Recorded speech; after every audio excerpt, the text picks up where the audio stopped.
welcome to Reelin Films. I do hope that you enjoy this video. Don't forget, if you have not yet subscribed to our channel, hit that like button, subscribe, and hit that bell. Like that you guys can get notified for anything and everything movie and series related here at Reel in Films. I hope you enjoy this video. Good afternoon, Zach. How are you doing today? I'm good, man. How are you? I'm doing good. Thanks for asking. So, Zach, Good to hear. um, it's been, I would say, an honor that someone from the cast got to read our review as well as see our interview with the director of the re-education of Molly Singer. And like you mentioned in social media, one of the things that I mentioned in my review is that one of the praises is your characters too, because uh your character brings that classic 90s 2000s I would say villain bully from these raunchy comedies, and you did a phenomenal job. So Thank you. let's start with that. What got you into, what got you interested in playing Stu? Oh man. So one of the producers, Warner Davis, him and I had worked together in the past, and then Andy Palmer and I, we worked together in the past on a couple different projects. So this script written by Todd Todd Friedman actually just kind of fell in my lap, more so as, hey Zach, you want to take a read at the script? We're thinking about this being our next new project. And at the time, it was called The Re-Education of David Singer.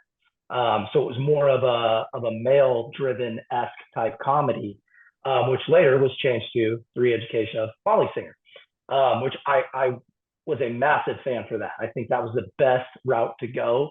It really brought such a better dynamic. So when it fell in my lap, immediately when I read it, I was like, I'm Stu. I'm gonna play Stu, and that's it. And I contacted Andy, and well, initially I think I talked to Warner first and said, "Hey, man, the script is awesome. Have you found anybody to play Stu? I want to audition." And he said, Stu, yeah, Stu. He goes, "Yeah, I can see you as Stu. I can see you as Stu. Let's sit on for a while and see what happens." And so that's what they did. And the middle became a rewrite, and I ended up getting it. So, and Andy and I sat together and went over my ideas for the character. I talked to Todd. He kind of gave me his ideas on, who the character was. Because from my understanding, Stu is actually written from the esque of a real man. It's a real guy. So, or maybe multiple guys thrown together. Um, so yeah, I just kind of showed Andy what my idea was and how I wanted to play him. I wanted to play him, straightforward. I didn't want to be flamboyant with my emotions, be over the top, be too loud and obnoxious. I just wanted to play it straightforward, and that's loud and obnoxious enough. Just his character is loud and obnoxious enough. Stu standing in the room, quiet, is loud and obnoxious enough. So, yeah, that's kind of how that came to fruition, and I love the character Stu, man. I love it. There's a little bit of me in it, definitely, from my That's pouch. amazing. That's amazing. One of the things that Andy did mention in our interview is that all of the cast members had like they put in like a dash of like themselves or gave ideas throughout the film and as well through the scenes. Did you be were part of that while you were filming your scenes for Stu? Oh, absolutely. I mean, first off, I just want to preface this. Andy is literally one of the best friends a guy could ever have. I mean, me and Andy have known each other now for, I want to say 5 years. No, 6 years. Because we're going into 2024, man. Geez, Yes. just flying, right? So we've known each other for some time, and we understand each other. And Andy is a great director to the point to where he trusts his actors. He lets you take range because, I mean, in all honesty, if they've hired you to play the character, then they believe in you to play that character. So they should kind of give you a little bit of range to play and mess with. And we did that. There's a lot of improv in this movie. The scene where after I depants Ty Simpkins' character, when I depants Elliot, the kind of back and forth between me and Britt and Nico, that's a lot of that is improv, to be honest. The games at the Booze Capelon, there was a lot of improv there because in all honesty, we had to shoot that sequence in one day, and it was originally slated for 3. Oh wow. And on top of that, even though we shot it in one day, it's supposed to be all done outside of the firehouse. We had severe weather come in, and we literally had to move the entire set inside, which gave it a really cool dynamic anyway. But yeah, so Andy's great, man. He allows improv. All the characters flow perfectly, and all the actors and actresses working together. I mean, it was an amazing experience on set. This was kind of my big show. This is my big opportunity in a way. I mean, I had done TV and other things, and I'm working with people that have been acting, since they were babies. Britt Robertson and Ty have been acting since they were literally babies, and Ty especially, and then being on the opposite end of Jamie Presley and Holland Roden, and these guys are professionals, and so it gave me a chance to not only shine a little bit with the spotlight with these characters, and gave me a chance to kind of really realize what I'm made of in the acting world, which I realized, let's go toe to toe, baby, let's go. So. That's what I that's one of the things that I wanted to ask you, because in some of the interviews that I got to see that you're with Andy, a lot of the interviewers say that this was like your debut full feature film. How does it feel that, besides the fact that the film got good reviews, people liked it, and it was a successful comedy flick, how does it feel that, at least on your debut, everything went well? And what would be like your upcoming I would imagine, next project or film that you have planned? Yeah. I mean, I'll be completely honest. It feels amazing. It feels amazing to realize that after years and years of hard work. I mean, literally, people are like, "Oh, this guy just kind of popped up out of nowhere," and I've been going at this for 8 to 9 years. And every little role is a big deal. That's another stepping stone. So it's a lot of little roles that kind of graduated me into this one. But look, I'm a big believer in that. If you believe in yourself, you put in the work, you work diligently, and you put in some sweat equity, and you never give up, and you always believe in yourself, and it'll go where you want it to go. I truly believe that. Not to sound odd, but I do believe in the book The Secret. If you've ever read that book The Secret, to where you can manifest certain things, there's just been too many things in my life throughout, not just my acting career, but other avenues of life, to where it's just things fall into place. It's manifestation. It's also a gift from above, I feel like, in many aspects. So it feels good. It feels good that finally people are seeing me on screen, and I've heard so many times now, man, I want to see more Zach. I want to see more Stu. I want to see, we loved your character. We loved it. And it's not, I can't say it's an easy character to play, because it's not an easy character to play, but it is the one that's gonna jump off the screen, because he's such a douchebag. Like, he's just that character. It's Steve Stifler. And when you watch the American Pie films, who are you waiting to see more of? It's Steve Exactly. Stifler. And man, I can't even put myself on that pedestal, even though I just did. But his character is somewhat similar. I think he's just a heightened, or I wouldn't say a heightened, more of a current version of Steve Stifler. So yeah, man, I love hearing that, because it's always good to know when you're doing something right. In regards to my new projects, like projects coming up, not really much I can really dive into, but I do have a few things in the works. Specifically, I've been in talks with a director named Sheldon Lettich, which wrote Bloodsport. He directed and wrote Double Impact. He directed and wrote Lionheart with Jean-Claude Van Damme.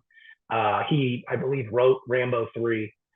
He's worked closely in parallel with Sylvester Stallone, Dolph Lundgren, Jean-Claude Van Damme, all those big heroes of the 80s and 90s, and still to this day.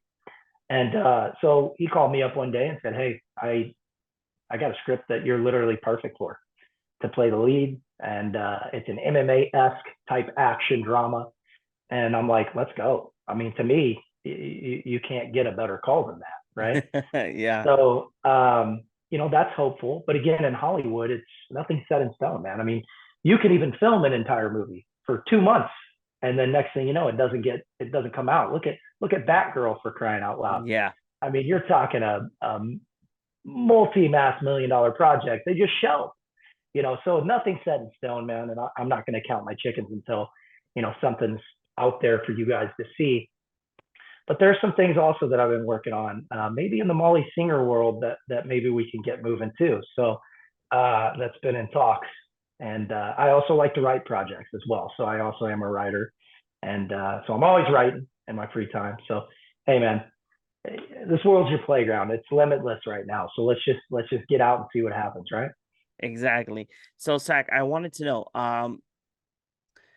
I know that the strike is over, Yeah. and I would say that in since the strike was over, basically in 24 hours, all actors and actresses started moving forward and promoting films that they have already come out with, or series. I wanted to see your perspective, because you're the first actor that I speak with from the strike, before when the strike ended. So I wanted to know, how did it affect you as an actor, when the strike started until it ended? Um, that's a good question. Um, with anything in life, I believe there's a reason for everything, regardless if you can see it or you can't. For instance, go back to COVID. I mean, the world pretty much shut down for 2 years straight, and film and TV shut down at least for a year. It shut down for a while. Like, we weren't able to do anything for a year. But I believe in opportunity. I believe it's striking at any opportunity that you can see and trying to find that diamond in the rough. And during COVID, I went back to college and got a master's degree in screen production, or I mean, in film production and screenwriting.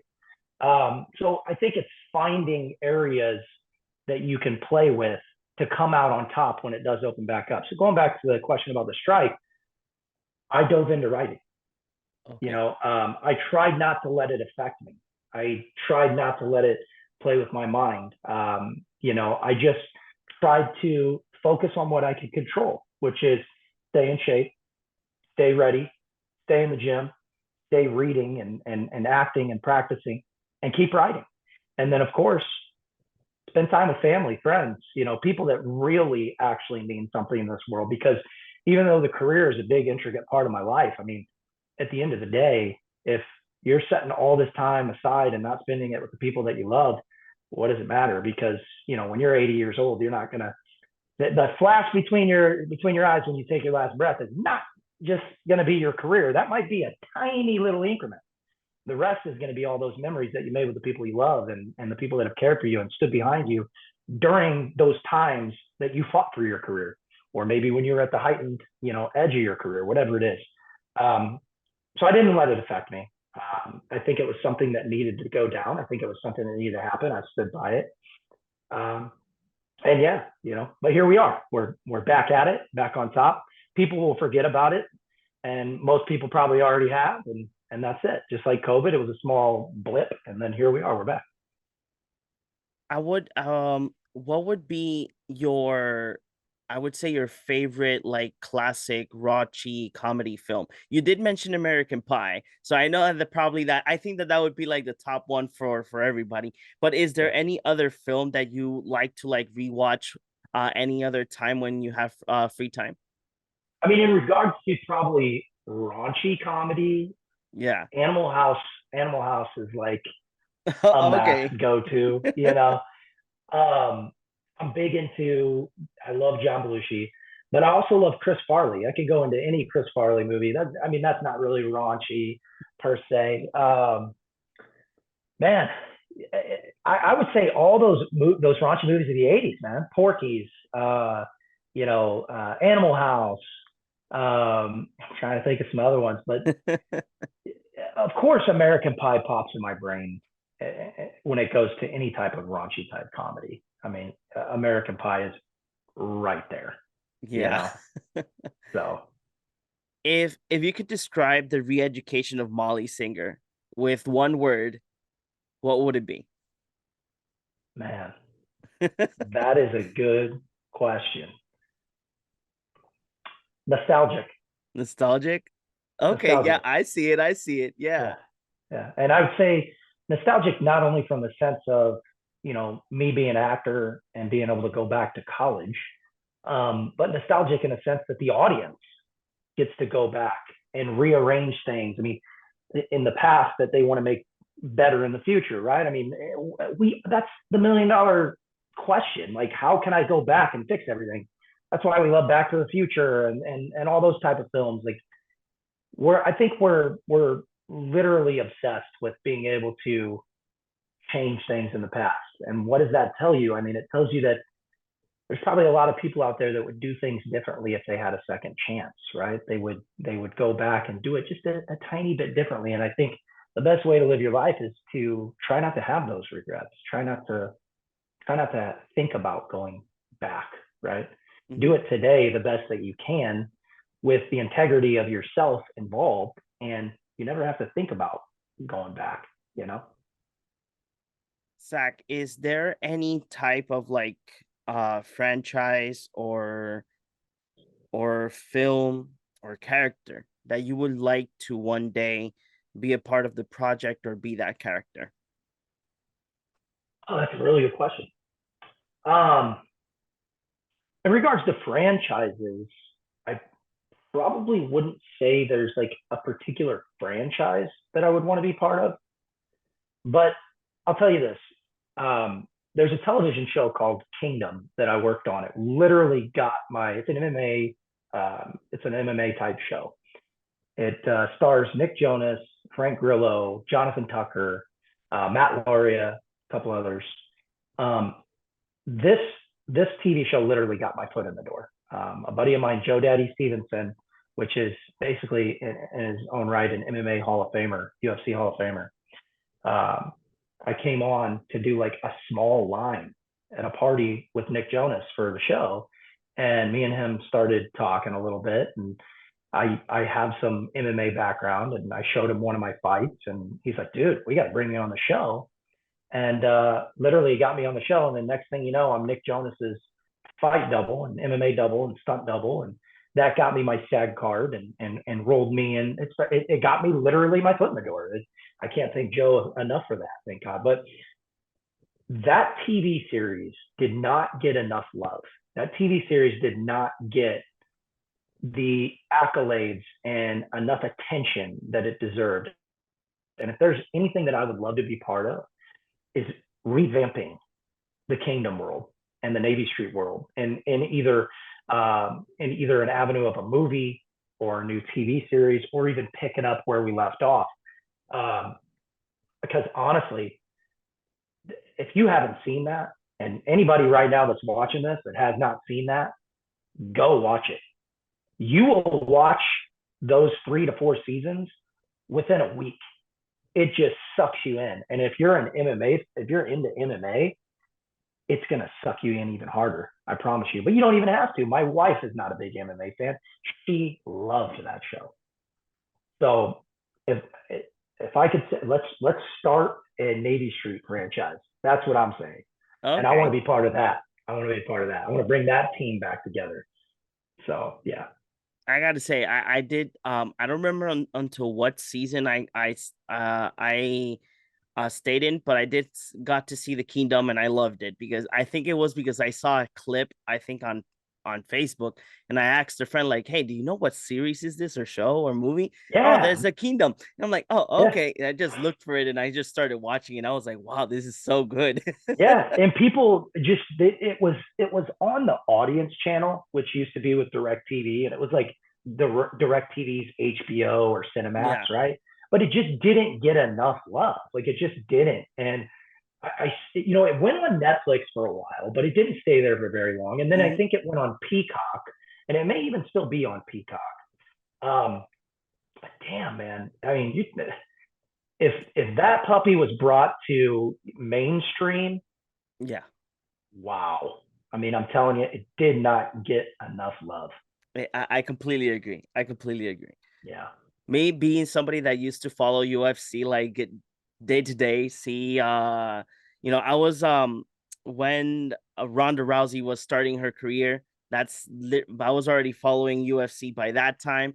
So when I started seeing the show, I was like, wow, this is amazing. Any Yeah, show that yeah, has like mixed martial arts in it, I'm like, I need to watch yeah. it. And that was the real world, man. I mean, it was as close as you can get to the real world Yeah. of mixed martial arts. I mean, literally, there were so many great fighters that had cameos on the show. I mean, Matt Hughes was on the show before he had his unfortunate accident. You know, you had Cub Swanson was on the show. Diego Sanchez, Gray Maynard.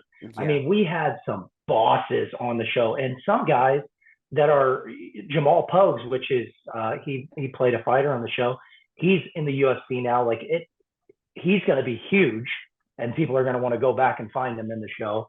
You know, it was awesome, man. It was an amazing experience, and I would love to get a chance to now play in that world. Now that I actually can say, "Hey, Frank, Nick, Jonathan, Matt, your boy's here, and he's ready to act." Now we're not just playing, MMA or stunt double. Let's go, something like that. That would be awesome. I actually wrote a when I was doing my master's degree. I wrote 3 episodes in continuance of Kingdom, and I need to get that in front of somebody.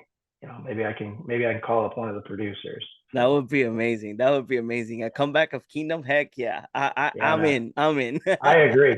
I agree, man. I agree 100% with you. So Zach, my final question for you today would be, what would be a great memory that you have while you were filming the re-education of Molly Singer? Man, there's so many. I got 2 of them actually for you. I mean, the booze cathlon scene was honestly one of the coolest scenes to film ever. And then all of us just hanging out on set and having fun. And we knew we had to cram it in one night. So everybody's scrambling and trying to give their best and having fun though at the same time. And honestly, I remember sitting back. We were sitting these in part of the firehouse, and everybody's in these massive bean bags. I mean, they're massive, dude. And I'm sitting in my beanbag, and I'm just like looking around, and you got Britt Robertson over here, and Sierra Ramirez over there, and Ty Simpkins and Stu's crew, all my guys hanging out with Stu's crew, and we're all just sitting there, and Nico, and I'm just like, man, am I really doing this right now? Are we really making this film right now? Like, so many moments that would pop into my brain every day on the way to driving to set, man.